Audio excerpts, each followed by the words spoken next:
Bismillahirrahmanirrahim. Alhamdulillah wassalatu wassalamu ala Rasulillah. Amma ba'd. Bismillahirrahmanirrahim. Qala al-muallif rahimahullah wa nafa'ana bihi wa bi'ulumihi fid dharaini amin ya rabbal alamin. Wa husnul dhanni billah wa bi khalqillah wa ta'zim sya'airillah. Berbaik sangka kepada Allah Subhanahu wa taala. Maksudnya segala takdir yang diberikan Allah semuanya mengandung hikmah dan kebaikan, dan baik sangka kepada makhluknya Allah Subhanahu wa ta'ala, wa ta'zimu sya'airillah, dan memuliakan syiar-syiar agamanya Allah Subhanahu wa ta'ala. Nah, jadi ini anjuran sifat terpuji. Ingat, kemarin kita udah mengkaji sifat terpuji ikhlas, yakin dan ikhlas, kemudian tawakal. Nah, amalkan coba keyakinan kita kepada Allah, keikhlasan kita kepada Allah, tawakal kita kepada Allah. Yang sekarang berbaik sangka kepada Allah, berbaik sangka kepada manusia, dan memuliakan syiar-syiar agamanya Allah Subhanahu wa taala. Berbaik sangka kepada Allah. Allah katakan dalam hadits qudsi, kata Allah, "Ana 'inda dhanni 'abdi bi, falyadhunna bi ma syaa." Aku ini, kata Allah, tergantung prasangka hambaku kepadaku, maka berprasangkalah semaunya kalian kepadaku, kata Allah. Paham maksudnya? Maksudnya yakni kalau kita mau berprasangka baik kepada Allah itu bagus. Berarti prasangka kita yang baik itu menjadi doa. Begitupun kebalikannya, teman-teman. Buruk prasangka kita kepada Allah, falyadunna bima syaa, maka berprasangkalah semaunya, kata Allah, kepadaku, maka buruk juga apa yang akan terjadi kepada diri kita. Misal gini, saya berkali-kali suka, sampai sekarang justru saya ini, nanti teman-teman kalau suka baca ilmu filsafat, cuman saran saya kuatkan dulu akidah, supaya nanti nggak terkena ada liberalis, pemikiran-pemikiran liberal, ataupun pemikiran yang menyamakan semua agama. Karena kita belajar filsafat ini bisa murtad kita, kalau nggak hati-hati. Kuatkan dulu akidah. Sampai saya tuh baca buku-buku filsafat nggak ada kenyang-kenyangnya, penasaran terus bawaannya, penasaran, enak aja bawaannya. Kenapa? Banyak rahasia-rahasia kehidupan ini yang di luar agama kita tuh banyak kemiripan, cuman caranya berbeda. Di antaranya contoh ini, saya baca di filsafat itu, kalau kita diajarkan kan berhusnuzon kepada Allah Subhanahu wa taala. Mereka berhusnuzon kepada segala hal. Contoh, lagi sholat misalnya kan, lagi sholat, motor di luar, nih sholat di masjid, motornya di luar. Kalau kita Islam kan diajarkan gembok dia, udah kunci stang kan, kunci stang, kunci ganda, kemudian kita gembok dia, udah ikhtiar kita kalau lagi sholat nggak usah pikirkan motor, karena kita udah ikhtiar untuk daripada supaya nggak kemalingan lah motor itu. Kalau mereka kunci motor ganda, kemudian kunci, nanti lagi ngapa-ngapain pun terserah, lupakan aja kata dia. Nah, kalau kita kan diajarkan tujuan kita tuh mengingat Allah, sedangkan mereka ini melupakan. Sama contoh kalau saya baca bab-bab ruqyah. Kalau kita diajarkan ruqyah, baca-baca ayat, baca-baca doa, ini kan baca-baca zikir untuk meruqyah orang. Tapi ketika versi barat saya baca, mereka nggak perlu begitu. Pakai kata-kata doang, keluarlah. Sambil dipencet-pencet, apa disentuh bagian yang kiranya diginikan, punggungnya. Cuma bilang keluarlah, keluarlah. Ini kemungkinan dua, karena psikologinya bermasalah, ada juga betul murni karena jin yang masuk dalam tubuhnya. Kalau baca bab-bab seperti ini nanti kita bilang, oh ternyata agama kita ini ribet ya, mengeruqyah orang aja baca-baca ayat. Kalau agama lain, orang-orang barat tak perlu baca ayat, keluar juga jinnya, tidak begitu. Nah, hanya saja ini enaknya Islam, teman-teman. Segala hal yang kita lakukan itu dianjurkan untuk ingat Allah Subhanahu wa taala. Meruqyah orang, kalau kamu pernah meruqyah orang, nggak perlu kamu baca ayat, kalau tahu tekniknya bisa. Kalau ruqyahnya itu kena penyakit, psikologi dia bermasalah. Contoh, dia kesurupan setelah dia sedih berlarut-larut, dia suka nangis sendirian, lagi sendirian dia menangis, itu psikisnya yang kena. Kalau di ruqyah dia baca ayat sembuh. Kalaupun nggak baca ayat, beberapa titik saja kita sentuh, dengan kita sugestikan bahasa-bahasa yang kiranya untuk menyembuhkan dia sehat insyaAllah. Nah, oke, itu contoh kecil. Kalau kita nanti terkena daripada apa, penyakit-penyakit yang suka baca hal tersebut, maka anjuran berpikir baik kepada Allah ini sangat dianjurkan. Satu hadis Nabi SAW ketika menjenguk sahabat yang sakit. Nabi doakan apa? Syafakallah. Semoga Allah memberikanmu kesehatan dengan penyakitmu ini. Terus Nabi lanjutkan, la ba'sa tahurun insyaallah. Tidak mengapa penyakitmu ini kepadamu, karena dia akan mensucikan, membersihkan dosa-dosamu, kata Nabi. Lalu sahabat ini agak sedikit komplain, ya Rasulullah, gimana mungkin penyakit ini membersihkan dosa-dosaku? Sini bacakan Nabi, qala Allah Ta'ala, ana inda dhanni 'abdi bi falyadhunna bima sya'. Allah itu tergantung prasangka hambanya kepadamu. Kalau engkau berkata demikian, maka Allah tak jadi mengampunkan dosa-dosamu, kata Nabi. Jadi memang penyakit ini kalau kita bilang ini dari Allah, ini penghapus dosa, insya Allah dihapuskan. Kalau kita bilang, alah nggak mungkin penyakit ini menghapuskan dosa, ini azab nih. Maka hati-hati kawan-kawan dengan lisan kita, dengan keyakinan kita terhadap Allah Subhanahu Wa Taala. Pikir yang baik-baik aja. Saya yakin untuk mengolah pikir baik itu susah, benar susah. Contoh misal kayak saya nih, orangnya karena bawaan orang tua juga suka cemas, tapi nggak berlebihan lah. Kaget itu kalau dikasih kabar misalnya anak saya jatuh misalnya, itu saya panik sampai teriak terkadang. Itu berat, susah. Terkadang saya sampai overthinking kalau bahasa kita sekarang, ya kan. Lagi sholat pun terkadang saya mikir anak saya jatuh nanti, karena saya tinggal di lantai 2 nih, bukan saya ini pula lantai 2, sehingga saya paniknya tuh nanti dia turun tangga bahaya jatuh apa segala macam. Untuk menghilangkan itu susah. Akhirnya saya belajar, ya Allah, kenapa saya terlalu overthinking, su'uzon kepadamu? Saya ini makhluk, saya bilang. Saya ini hanya manusia, ya Allah. Pandangan saya terbatas. Bahkan saya juga punya lelah, saya bilang. Tak mungkin saya bisa menjaga anak saya 24 jam. Maka kuserahkanlah semuanya kepadamu, ya Allah. Kau tak pernah tidur 24 jam, kau tak pernah lelah, kau tak pernah menutup mata, saya bilang, sebagaimana kami menutup mata. Nah, saya bilang itu sama Allah, alhamdulillah. Banyaklah pertolongan Allah, karena kerisauan kita tadi itu dikhawatirkan menjadi doa dia. Sampai sini saya paham. Sering saya risau, ternyata semakin sering saya risau, semakin sering pula anak saya jatuh. Semakin saya doa, ya Allah, engkau lah sebaik-baik penjaga. Hampir tak ada jatuh lagi, tak pernah jatuh. Sesekali lah, tapi tak parah. Maka ini salah satu contoh hal kita husnuzon kepada Allah Subhanahu Wa Taala. Sama seperti halnya kita, mohon maaf, dalam segi harta, kita menggerutu kepada Allah. Miskin kali aku ini nampaknya, ya Allah. Susah kali hidupku, ya Allah. Nampaknya beli beras, beli beras pun susah rasanya. Nah, kita ngomong kayak gitu, coba kita pikir yang lain. Ya Allah, Engkau Maha Kaya, hambamu ini tak ada apa-apanya. Kiranya Engkau yang Maha Kaya ini, tolonglah untuk kebutuhan pokokku saja Engkau cukupkanlah, ya Allah. Kalau Engkau lebih kaya lagi, Engkau Maha Kaya lagi, Engkau berikanlah kelebihan yang lebih dari cukup, ya Allah. Dan mengandung keberkahan. Jangan lupa kasih ujungnya keberkahan. Karena banyak wali-wali itu berdoa lupa dia minta keberkahan. Kemudian hamba-hamba Allah yang awam pun banyak dia berdoa, ya Allah, tolong beri aku kekayaan. Dikasih Allah kekayaan. Ketika dia kaya, justru bukan sebagai nikmat, sebagai ujian. Dia lupa kepada hak-hak orang miskin, dia lupa memberikan zakatnya. Kemudian dia lupa dulu, dia kalau kaya dia bernazar ini dia lupa semua. Akhirnya tak ada keberkahan. Jadi azab kekayaannya, bukan nikmat, ujian. Nah, ada juga contoh kasus dia minta kaya, dia bilang ngomong kayak gini, ya Allah, cukupkanlah rezekiku, kata dia. Tak usah aku bekerja susah payah, yang penting aku bisa makan. Akhirnya masuk penjara dia. Nggak kerja susah payah, tidur-tiduran aja, tapi dikasih makan. Ini kisah nyata yang saya dapatkan di kawan-kawan saya ketika saya ngisi di lapas narkotika. Nah, jadi jangan minta doa seperti itu.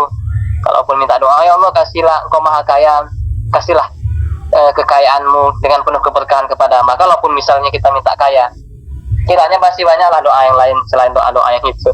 Kiranya di majelis kita ini adalah majelis-majelis usaha bisnis. Itu penting juga supaya kita ini, Islam ini nggak bergantung terhadap kita ini meminta zakat, berharap zakat atau berharap sumbangsi umat Islam lainnya. Kalau bisa kita yang jadi muzaki, bukan menjadi mustahik. Paham ya? Muzaki ini orang ngasih zakat, tapi mustahik itu orang menerima. Kalau bisa kita yang bagian memberi zakatnya, bukan menerimanya. Nah, inilah. Ini karena saya kebetulan tadi baru nyalurkan zakat, bawa ke sini jadinya. Zakat orang. Kemudian yang kedua, berbaik sangka kepada manusia. Ini harus dikaji berlebih nih. Maksudnya apa, Pak? Tidak semua manusia kita mesti berbaik sangka. Tandai dulu. Tidak semua manusia kita harus berbaik sangka. Kepada siapa saja kita harus berbaik sangka, Ustaz? Kepada orang soleh ini harus kita berbaik sangka, orang soleh. Yang kedua, kepada siapa lagi? Pemimpin yang soleh, guru yang soleh. Karena ada guru yang cabul, mohon maaf. Ada guru yang kurang ajar, jangan. Semoga kita ini lurus. Kalian doakanlah saya jadi orang yang lurus, nggak seperti itu. Nauzubillah.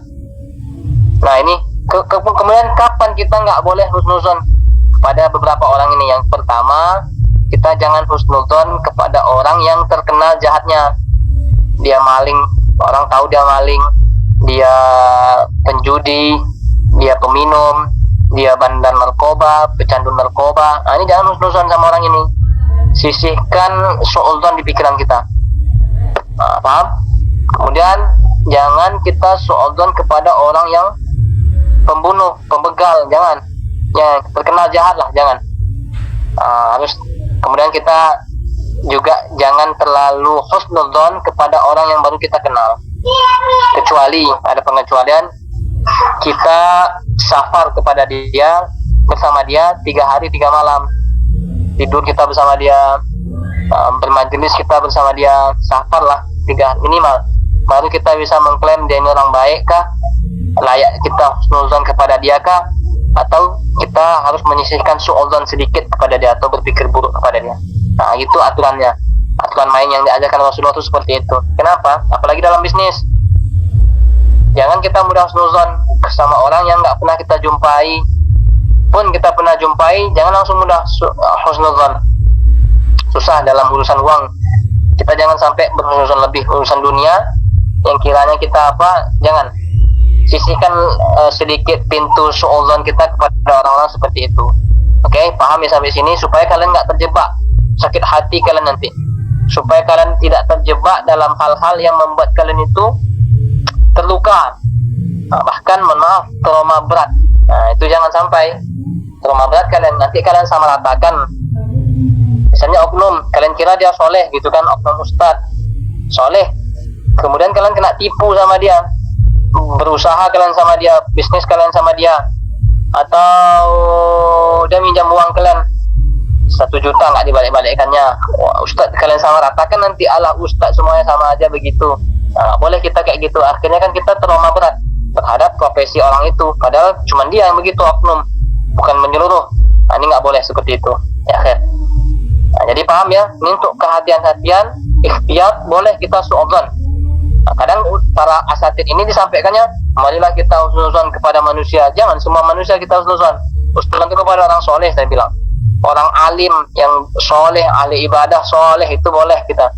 Kepada ulama boleh. Nah itu yang kita husnuzon. Pada orang tua pun boleh. Nah, ini penting, harus dikaji. Nah, kadang kita mengkaji bab husnuzon, bab suudzonnya nggak ada kita kaji. Karena saya dulu begitu. Saya sama ratakan manusia itu sama seperti kita. Akhirnya berkali-kali saya kena tipu, kena bohong, apa segala macam. Itu bahaya. Akhirnya saya kaji lagi dengan yang guru yang tepat. Oh ternyata jangan kita suudzon, jangan kita berbaik sangka kepada manusia semuanya, enggak. Ada beberapa golongan yang kita harus suudzon kepada dia. Sisihkan pikir buruk kita kepada dia. Untuk kehati-hatian, ingat, untuk ikhtiyat, lil ikhtiyat, kehati-hatian. Yang berikutnya, wa ta'zim sya'airillah, memuliakan syiar-syiarnya Allah. Tapi makna ta'zim di sini ini berarti muliakannya itu udah kategori yang tinggi, kategori yang berat. Nah, karena pakai kata azim itu maha, kalau dia Allah maha agung. Berarti wa ta'zim sya'airillah, berarti kita meninggikan, muliakannya itu dalam kategori yang amat tinggi lah, syiar-syiarnya Allah ini. Apa misalnya? Memuliakan masjid, memuliakan madrasah, sekolah dan sejenisnya, lembaga-lembaga pendidikan sejenisnya. Gimana kita memuliakan masjid? Makmurkan masjid. Kalau kiranya ada pesantren yang butuh dana buat sumur bor, kekurangan dana dia untuk buat atap, kalau ada uang kita kasih. Itu kita salah satu ajang untuk memuliakan syiar-syiarnya Allah. Contoh di majelis kita ada yang kemalangan, ada yang menikah, pokoknya kabarilah, saya bilang kan di grup tadi kan, sebisa kita kita hidupkan syiar-syiar agama di majelis kita ini, walaupun kita nggak pernah jumpa. Saya nggak peduli, nggak pernah jumpa, yang penting dia ngaji. Pernah dia ngaji di sini, lebih-lebih lagi dia aktif, itu senang kita kan gitu. Kabarilah dia nikah, ada kemalangan, orang tua meninggal, rumah kebakar, ya sebisanya kita, walaupun nggak banyak, setidaknya kita menghidupkan syiar-syiar agama Allah di majelis kita ini. Nah, itu saya pesankan. Wa syukru ala ni'amillah wa sabru ala ada ma aujaballah wa sabru amma haramallah ta'ala wa ala ma batalaka Allah bihi. Wa syukru ala ni'amillah, mensyukuri nikmat Allah. Nah, ini tidak perlu diajarkan lagi. Saya punya ini teman-teman, karena saya suka ngisi di lapas, di penjara lah, supaya lebih paham bahasanya. Senang saya ngisi di penjara perempuan sampai sekarang, ngisi di penjara narkoba. Keluhan mereka ini kalau saya lihat itu di bab-bab mensyukuri nikmat Allah, karena kan mereka tidak mendapatkan nikmat bebas karena mereka terkurung. Nah, itu mereka sesalkan. Tapi kadang saya ceritakan sama mereka, bahkan banyak yang depresi, yang awalnya itu pertama kali mereka masuk penjara tuh masih fresh lah, nggak terlalu apa. Semakin ke belakang 2 tahun 3 tahun, murung aja bawaan mukanya, kata kawan-kawan saya di situ. Bahkan maaf, ada yang awalnya sehat jadi buta, ya karena pikirannya apa nama istilahnya ya, overthinking yang berlebihan. Nah, sehingga rusak ke fisik. Jadi saya punya manhaj itu manhaj happy, senang. Apa yang kiranya pikiran kamu sempit itu coba dibawa senang saja.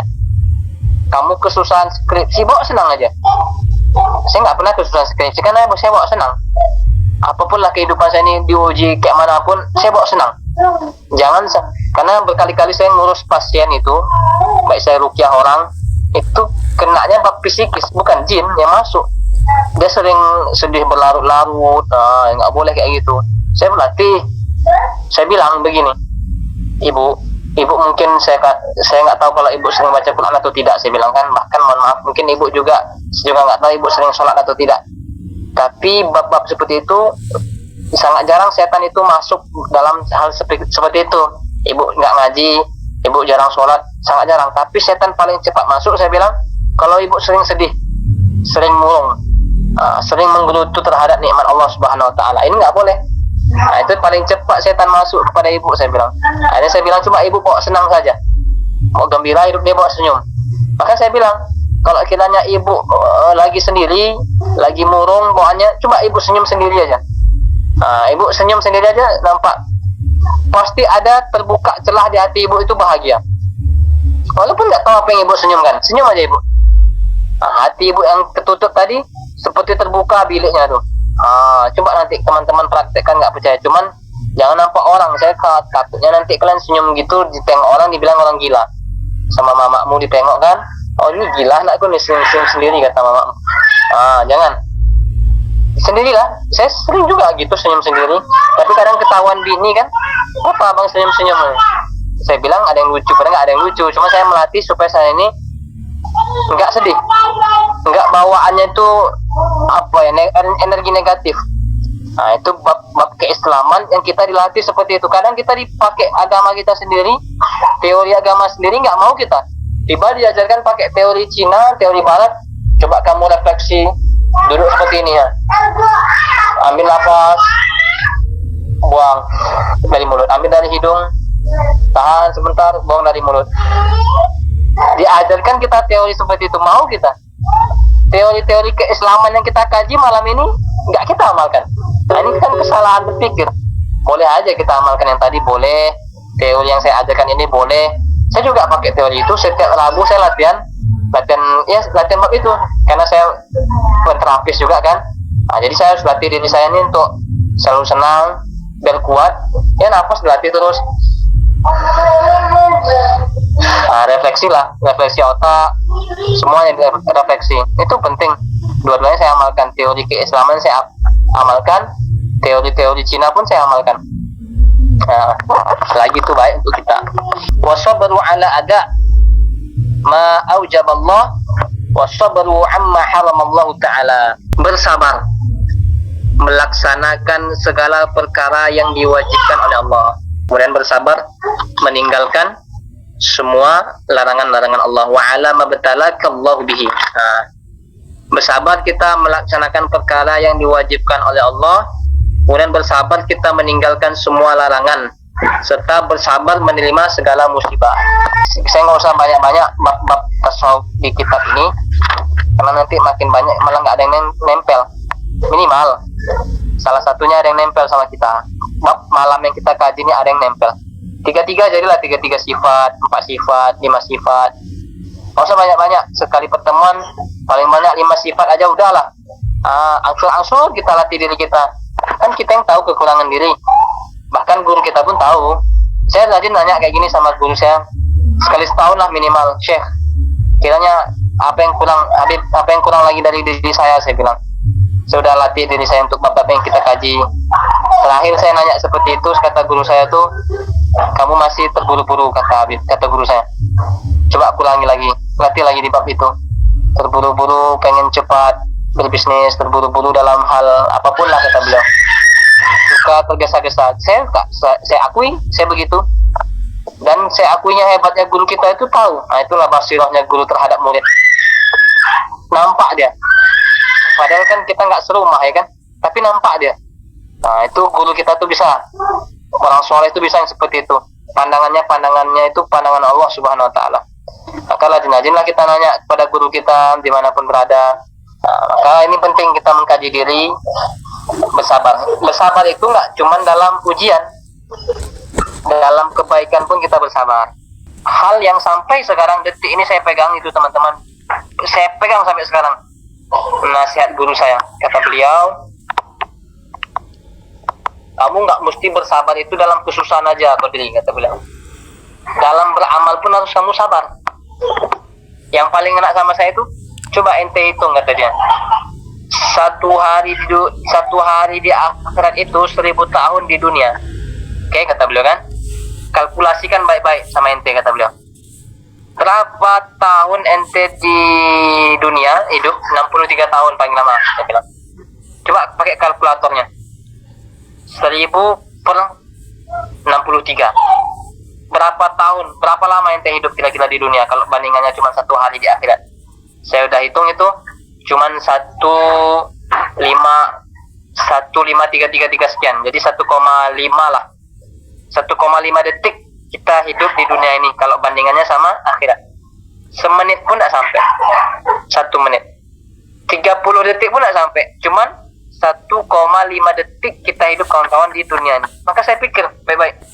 Kata guru saya, nggak mampu engkau bertahan cuma 1,5 detik, kata dia. Kata beliau, bertahanlah kita 1,5 detik ini buat baik aja, bertahan kita. Kalau kamu mau berbuat dosa, ingat kita cuma 1,5 detik kok, dikasih kesempatan hidup, nggak susah. Itu kata beliau. Kamu bersabar atas ujian Allah, ya udah sabar aja. Kalau kamu diuji dengan kemiskinan, dengan kesusahan, dengan ujian yang lain, bersabarlah. Cuma 1,5 detik kita diuji bab seperti itu, kata beliau. Memang susah. Sampai sekarang ini saya lebih susah itu bersabar, bukan bab untuk ibadah sama Allah, bukan bab untuk kaya atau miskin, bukan. Tapi yang susah itu bersabar untuk meninggalkan maksiat. Nah, itu susah. Bersabar, kalau kita bersabar dalam ibadah mungkin masih bisa. Bersabar kita dalam ujian yang dikasih Allah masih bisa. Tapi bersabar kita untuk meninggalkan dosa-dosa ini, itu yang susah, kawan-kawan. Berkali-kali saya ingat, ya Allah, aku cuma 1,5 detiknya di dunia ini. Semaksimal itu saya usahakan diri saya supaya nggak buat dosa. Tapi harus pakai teori. Kalau 2 lagi, saya nggak butuh teori lagi. Spontanitas saja tubuh nih kadang. Bersabar dalam ibadah, spontanitas bisa. Bersabar dalam ujian, spontanitas bisa. Tapi bersabar dalam meninggalkan dosa, harus pakai pikiran yang banyak. Pakai teori yang banyak. Ya Allah, aku cuma 1,5 detik, aku cuma 1,5 detik, aku harus kayak itu terus kita. Saking beratnya meninggalkan dosa itu, teman-teman, ini dimuliakan Allah Subhanahu Wa Taala. Ini perkara hal yang harus dikaji lah baik-baik. Nah, malam ini itulah dapat kita sifat-sifat berbaik sangka kepada Allah, kepada makhluk Allah, muliakan syiar-syiar agama Allah ini, termasuk majelis kita ini, muliakanlah supaya hidup dia. Kemudian yang terakhir, bersabar berbuat baik, bersabar meninggalkan dosa, dan bersabar ketika dilanda musibah. Wallahu a'lam bishawab. Barakallahu fikum wa jazakumullah ahsanal jaza. Yang mau bertanya silahkan. Assalamualaikum, izin bertanya. Tahun ini yang puasa kemarin ini loh Pak, puasa tahun ini loh Pak. Yang kemarin. Enggak baca. Serius enggak baca. Puasa tahun kemarin ini loh Pak, pokoknya tahun ini yang kemarin ini. Ada hutang puasa 1 minggu, maksudnya 7 hari, tapi kebetulan hamil Ya.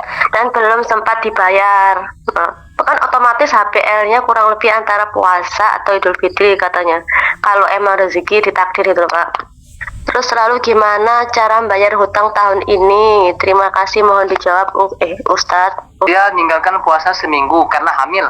Kemarin 7 hari dia belum bayar. Oke. Kalau hamil ini nanti tahu konteks dia, bilang sama dia, kalau dokter membolehkan kamu puasa nanti Ramadan, puasa. Kalau kamu boleh sanggup. Kadang masih istri saya termasuk puasa kemarin. Kalau dia nggak puasa, berarti yang puasa 7 hari kemarin tuh dia besok kodok plus berfidyah. Nah, status dia selama kehamilan, kalau selama 30 Ramadan besok karena dia hamil, dia nggak puasa, maka tengok konteksnya. Cukup dia kodok puasa saja kalau dia lagi hamil itu mengkhawatirkan dirinya saja. Maka ini cukup kodok saja. Yang kedua, berarti tambah dia 30 hari, tambah berarti 37 hari besok dia. Yang 7 hari dia kodok plus berfidyah, yang 30 harinya dia kodok saja. Tapi konteksnya kalau dia hamil, dia nggak puasa 30 hari, mengkhawatirkan dirinya dan mengkhawatirkan janin yang di dalam rahimnya itu, kodok plus fidyah. 30 hari tambah 7 berarti 37 hari dia mengkodok puasa atau membayar dan membayar fidyah. Nah, itu penting tuh, mesti paham yang seperti itu. Nah, terkadang ada orang juga menyusui, khawatir dia nggak ada asinya, kalau nggak makan nggak keluar asinya, akhirnya dia nggak puasa selama 2 tahun. Nah, berarti kan status dia 37 harinya dia kena kodok plus fidyah, dan yang satunya lagi 30 hari Ramadan berikutnya karena 2 tahun dia menyusui, berarti 60 harinya dia kodok saja. 60 harinya berarti statusnya itu 97 hari dia kena puasa kodok, yang bayar fidyahnya 37 harinya saja.